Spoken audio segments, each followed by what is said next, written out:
don't discount how quickly small gains add up. I'll talk to people and they'll be like, oh, I only made $200 or I only made 300. I mean, you do that, 10 times a month, you made $3,000, and you can do that $200-300 at a time, and that's real money. I mean, that adds up.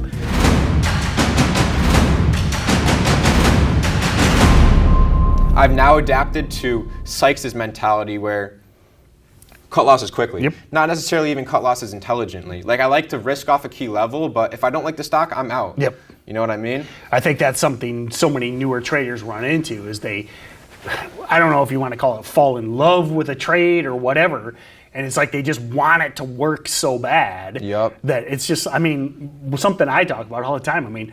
There's going to be another one later today. There might be 2 later today. There's going to be 1 tomorrow, 1 next week.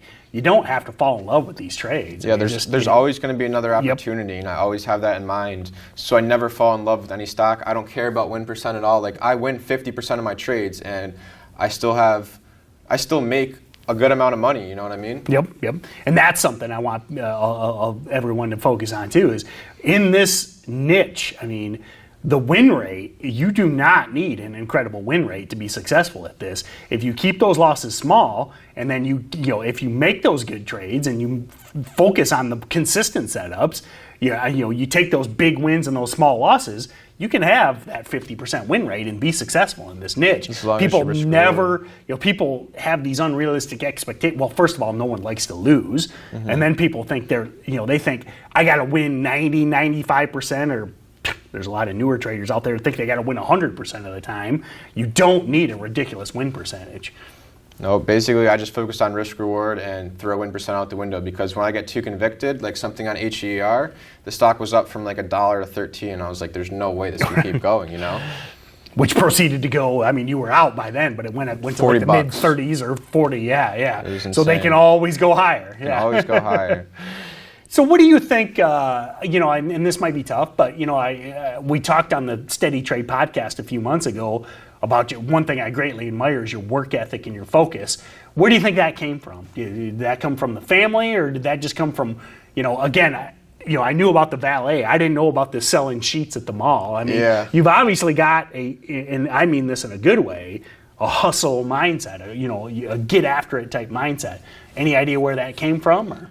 My dad, he is an electrician, and he's a very smart man. He's not very an emotional guy, and I feel like that's helped me throughout trading. My mom is, she was really good at sports growing up. Okay. She wasn't necessarily the smartest. I have her genes where I'm not that smart. Like, I can't ace a test. What's great about this niche, and this goes to you out there, listen, you don't need crazy education or you don't need to be some, I know the movies might convince you that you need to be this like crazy math whiz or something, but you don't need that in this niche. But go ahead. So, I don't know.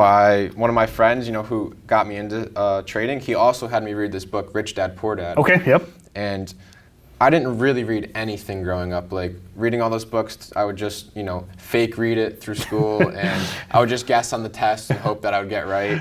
But this was the first book that I really sat down and, I was so into it, I couldn't stop reading it. It was like binge watching a show on Netflix. And I kind of saw that mindset, and I kind of just wanted to go after it and didn't want to work for someone. And you only get one shot at life, so why am I going to sit around and not try to make the most of it? You know what I mean? Love it. So I keep going, I keep grinding. What I do in my free time is, I like to play video games sometimes when I'm just relaxing. I don't really like to go out and party. I like to play sports. I like to play video games. And I had changed my name to Grind Days. I like it. And I felt like that just, I don't know. Just no, I think grind. Yep, that's it. And that's we're very similar in that aspect. The way I've approached trading since I got started. I got started. I'm jealous of you being young. I got started when I had a family. I had a mortgage, I had a business, I had responsibilities through the roof.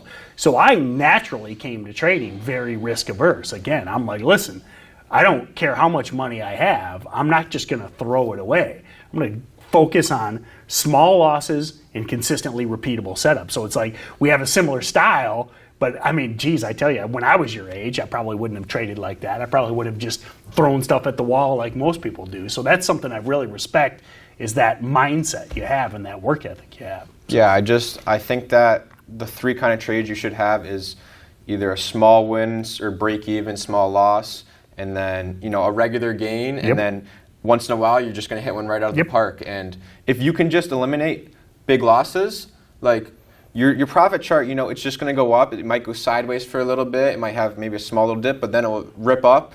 And if I can just keep my losses small, you know, I'd rather make $200, $300, lose 100, make 400, than you'd make $2,000, lose 1,800, make $3,000, lose 2,500. I don't want to go through the big swings because that would make me emotional. If I can get myself into a trade with no risk, those are my favorite trades, where, you know, I buy and it immediately starts spiking, and now I can risk my entry. And if you just let those trades work and let them really just spike, then you can potentially catch a big win, and that's what will really grow you.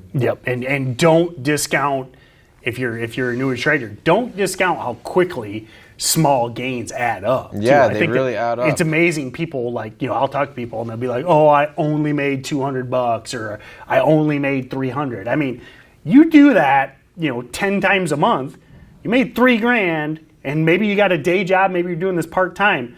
You don't want $3,000, you know, and you can do that $200-300 at a time, and that's real money. I mean, that adds up, especially over a year. I mean, that's $36,000 a year. You know, that's real money.